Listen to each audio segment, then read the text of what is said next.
অত্যন্ত দুঃখ ভারাক্রান্ত হৃদয় নিয়ে আমরা এখানে কথা বলতে হচ্ছে আমাদেরকে। আমরা অত্যন্ত শান্তিপ্রিয় উপায়ে, নিয়মতান্ত্রিক উপায়ে একটা প্রক্রিয়ার মধ্য দিয়ে যাচ্ছিলাম।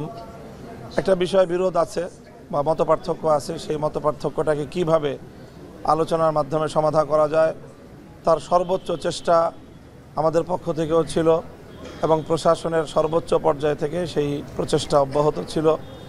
এবং গতকালকে দিনভর রাষ্ট্রের গুরুত্বপূর্ণ বিভিন্ন দায়িত্বশীলের সাথে আমাদের দায়িত্বশীলদের এবং তাদের দায়িত্বশীলদের, উভয় পক্ষের দায়িত্বশীলদের কথা হয়েছে। গতকালকে সকল এজেন্সিগুলোর প্রধান, এসবির চিফ, এনএসআইয়ের ডিজি এবং ডিজিএফআইয়ের দায়িত্বশীল বৃন্দ, তারপরে উপদেষ্টা মহোদয় বৃন্দ, এরপরে হলো এই বৈষম্য বিরোধী ছাত্র আন্দোলন নেতৃবৃন্দ, সকলের মধ্যস্থতায় খুব শান্তিপ্রিয়ভাবেই আমরা আলোচনা করতেছিলাম।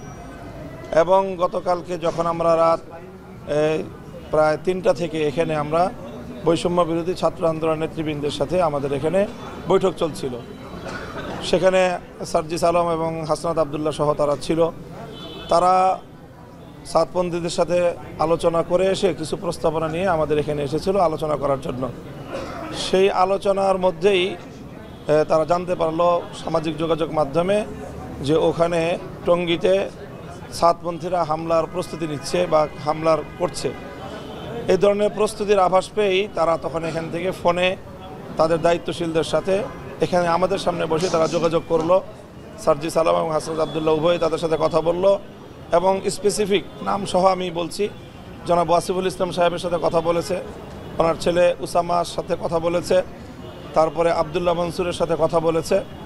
তাদের সাথে কথা বলতেছে তারা এখান থেকে বলল যে আপনারা যদি কোনোভাবে আইন নিজেদের হাতে তুলে নেন অথবা আলোচনার মাধ্যমে আমরা কোনো একটা মীমাংসা দেওয়ার আগে আপনারা যদি নিজেরা সেখানে কোনো ধরনের ওখানে প্রবেশ করার চেষ্টা করেন তাহলে অবশ্যই সেটা আপনাদের বিরুদ্ধে আমরা সকলে ঐক্যবদ্ধভাবে পদক্ষেপে যেতে বাধ্য হব। এই ধরনের কথাবার্তা বলার কিছুক্ষণ পরেই তারা সেখানে হামলা চালায়। যখন হামলার সংবাদ আসে তখন তারা তাদেরকে বারবার যোগাযোগ করার চেষ্টা করেছে, তখন সার্জিস আলম এবং হাসনাত আবদুল্লাহর ফোন তারা কেউ রিসিভ করেনি। এইভাবে তারা হামলা চালায় আর এর কিছুক্ষণের মধ্যেই আমাদের কাছে হামলার যাবতীয় তথ্যগুলি আসতে থাকে এবং ইতিমধ্যে আমাদের 3 জন ভাই শাহাদাত বরণ করেছেন। ইন্না লিল্লাহি ওয়া ইন্না ইলাইহি রাজিউন। তাদের প্রত্যেককে ধারালো অস্ত্র দিয়ে তাদেরকে আহত করা হয়েছে, আঘাত করা হয়েছে, রক্তক্ষরণ এবং মারাত্মকভাবে তাদেরকে আঘাত করে তাদেরকে হত্যা করা হয়েছে।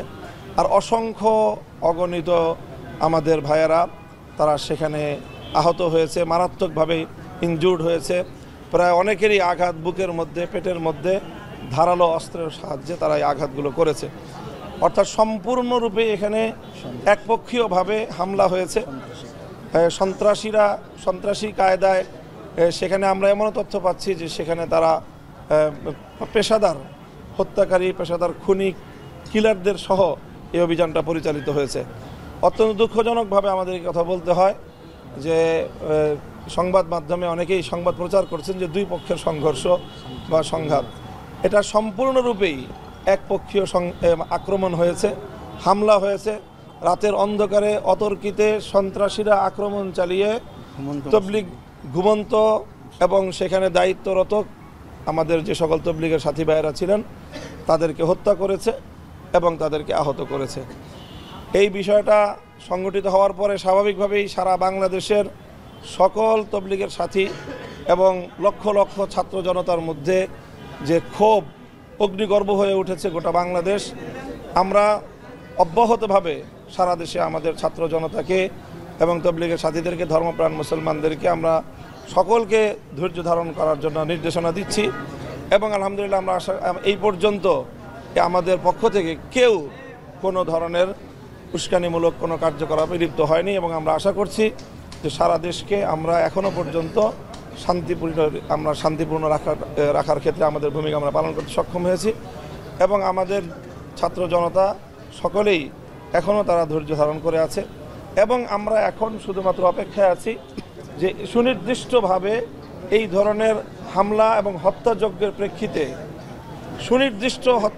প্রেক্ষিতে যেই সকল খুনিরা এই ধরনের কার্যক্রম পরিচালনা করলো এবং যাদের নেতৃত্বে প্রত্যক্ষ সেখানে ভিডিও ফুটেজের মাধ্যমে দেখা যাচ্ছে কখন ঢুকছে, কোনখান দিয়ে ঢুকতেছে, কিভাবে হামলা পরিচালনা করছে, এই সকল স্পষ্ট প্রমাণাদি আইন শৃঙ্খলা রক্ষাকারী বাহিনীর কাছে থাকার পরেও যদি তাদের বিরুদ্ধে আইনানুগ ব্যবস্থা গ্রহণ না করা হয়, তাহলে সেই ক্ষেত্রে পরিস্থিতি আমরা কোনোভাবেই সামাল দিতে পারবো না।